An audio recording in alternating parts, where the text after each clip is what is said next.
എല്ലാവർക്കും നമസ്കാരം. അശ്വതി ക്രിയേഷൻസിൻ്റെ പുതിയ വീഡിയോയിലേക്ക് സ്വാഗതം. ഞാൻ മനോജ്.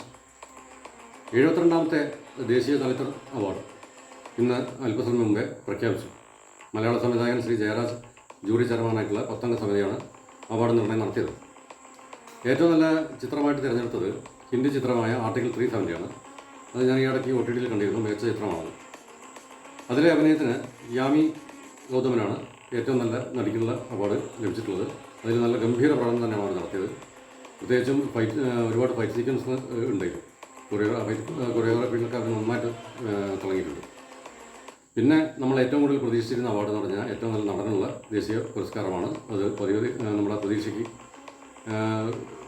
വെളിച്ചം നൽകിക്കൊണ്ട് അല്ലെങ്കിൽ പ്രതീക്ഷ തെറ്റിക്കാതെ ശ്രീ മമ്മൂട്ടിക്ക് തന്നെയാണ് അതിൽ ലഭിച്ചിട്ടുള്ളത്. ചിത്രം പ്രമേയം.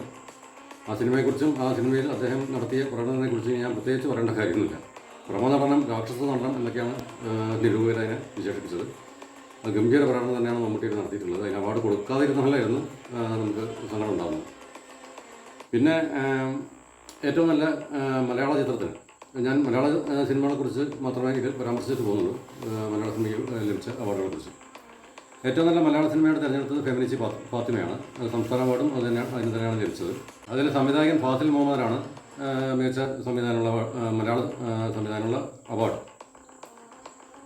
ശ്രീ രാജ്കുമാർ പെരിയസ്വാമിക്കാണ് മികച്ച സംവിധാനമുള്ള ദേശീയ പുരസ്കാരം ലഭിച്ചത്. ധനുഷ് നായകനായിട്ടുള്ള രായൻ എന്നുള്ള സിനിമയിലൂടെ. പിന്നെ മികച്ച നോൺ ഫീച്ചർ വിഭാഗത്തിന് മലയാള സിനിമയ്ക്കാണ് ലഭിച്ചിട്ടുള്ളത്. ഭദ്രകാളി നാടകം എന്ന് പറയുന്ന സിനിമയ്ക്കാണ് നോൺ ഫീച്ചർ വിഭാഗത്തിലുള്ള അവാർഡ് ലഭിച്ചിട്ടുള്ളത്. പിന്നെ മികച്ച ഗായിക ശ്രീമതി വൈക്കം വിജയലക്ഷ്മിയാണ്. ARM എന്ന ചിത്രത്തിലുള്ള ഗാനം പ്രശസ്തമായിട്ടുള്ള ഹിറ്റായിട്ടുള്ള പാട്ടാണത്. അതിന് കൊടുത്തതിലും സന്തോഷമുണ്ട്. പിന്നെ പ്രമേയത്തിനെ കുറിച്ച് ജൂറി പ്രത്യേക പരാമർശം നടത്തിയിട്ടുണ്ട്. മികച്ച സിനിമയാണ്. ശരിക്കും പറഞ്ഞാൽ അവിടെ അത്ഭുതപ്പെട്ടു പോയി എന്നാണ് ജൂറി ചെയർമാൻ ശ്രീ ജയരാജ് പത്രസമ്മേളനത്തിൽ പറഞ്ഞത്. മികച്ച ഛായാഗ്രഹനായി ശ്രീ ഷഹനാസ് ജലാൽ പ്രമേയം ആണ് തിരഞ്ഞെടുക്കപ്പെട്ടിട്ടുള്ളത്. ബ്ലാക്ക് ആൻഡ് വൈറ്റിൽ നല്ല ഫ്രെയിമുകളാണ് ജലാൽ ആ സിനിമയ്ക്ക് ഒരുക്കിയിട്ടുള്ളത്. അവാർഡിന് 100% അദ്ദേഹം അർഹനാണ്. പിന്നെ ഏറ്റവും കൂടുതൽ കൗതുകം തോന്നിയത് ഈ സംസ്ഥാന അവാർഡുകൾ മുഴുവൻ തൂക്കിയ മഞ്ഞുമൽ ബോയ്സിന് ഒരു അവാർഡ് പോലും ലഭിച്ചിട്ടില്ല. അതിന് കാരണമായിട്ട് പറഞ്ഞത് ആ സിനിമയും അതിൻ്റെ അണിയറ പ്രവർത്തകരുടെ കേസിൽപ്പെട്ട് കിടക്കുന്നതുകൊണ്ട് ആ സിനിമ പരിഗണിക്കാൻ പറ്റിയില്ല എന്നാണ് ഒരു കാരണം പറഞ്ഞത്. ശരിയായിരിക്കാം. ഇതിൽ ഏറ്റവും കൂടുതൽ എനിക്ക് കൗതുകരമായിട്ട് തോന്നിയത് കിഷ്കിന്ധാകാന്ഡത്തിന് ഒരു അവാർഡിനും പരിഗണിച്ചിട്ടില്ല. പുഷ്പ 2ൻ്റെ തിരക്കഥാകൃത്തിനാണ് ഏറ്റവും നല്ല തിരക്കഥയ്ക്കുള്ള അവാർഡ് കൊടുത്തിട്ടുള്ളത്. അതൊരു വല്ലാത്തൊരു അന്യായ കോമഡി ആയിപ്പോയി. അതിൽ ബാഹുൽ രമേശിനെയായിരുന്നു പരിഗണിക്കേണ്ടിയിരുന്നത്. മികച്ച തിരക്കഥയായിരുന്നു കിഷ്കിന്ധാകാന്ഡത്തിൻ്റെ. ആ സിനിമ കണ്ട എല്ലാവരും സമ്മതിക്കുന്ന ഒരു കാര്യമാണ്. അതെന്ത് കളിയാണോ അത് നടന്നതെന്ന് നടന്നുകൂടാ. പിന്നെ സഹനടനുള്ള അവാർഡ് വിജയരാഘവന് കൊടുക്കാത്തത് വളരെ മോശമായിരിക്കും.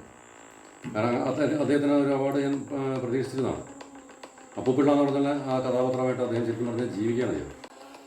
മലയാളി സംവിധായകനായ ശ്രീ ജയരാജ് ജൂറി ചെയർമാനായിരുന്നിട്ടും മികച്ച മലയാള സിനിമകളുണ്ടായിരുന്നിട്ടും മലയാള സിനിമയ്ക്ക് വേണ്ടത്ര പരിഗണന കിട്ടിയിട്ടില്ല എന്നുള്ള ഒരു ഫീലിംഗാണ് എനിക്കുള്ളത്. വ്യക്തിപരമായിട്ട് എൻ്റെ പേഴ്സണലായിട്ടുള്ള എൻ്റെ ഒപ്പീനിയൻ. അതിന് പല കാരണങ്ങളുണ്ടായിരിക്കാം. ഇപ്പോൾ അവാർഡ് പ്രഖ്യാപിച്ച ഉടനെയാണ് ഞാൻ ഈ വീഡിയോ ഇടുന്നത്. കൂടുതൽ വിവരങ്ങളൊന്നും അതിൻ്റെ വിശദാംശങ്ങളൊന്നും അറിവായിട്ടില്ല. അപ്പോൾ ഈ അവാർഡ് സെപ്റ്റംബർ മാസത്തിൽ ഗുജറാത്തിൽ വെച്ച് വിതരണം ചെയ്യുന്നതാണ് അറിയാൻ കഴിഞ്ഞിട്ടുള്ളത്. എന്തായാലും അവാർഡ് ലഭിച്ച എല്ലാ മലയാളികൾക്കും എൻ്റെ ഹൃദയം നിറഞ്ഞ അഭിനന്ദനങ്ങൾ അറിയിച്ചുകൊണ്ട് ഞാൻ ഈ വീഡിയോ അവസാനിപ്പിക്കുന്നു. എല്ലാവർക്കും എൻ്റെ നമസ്കാരം.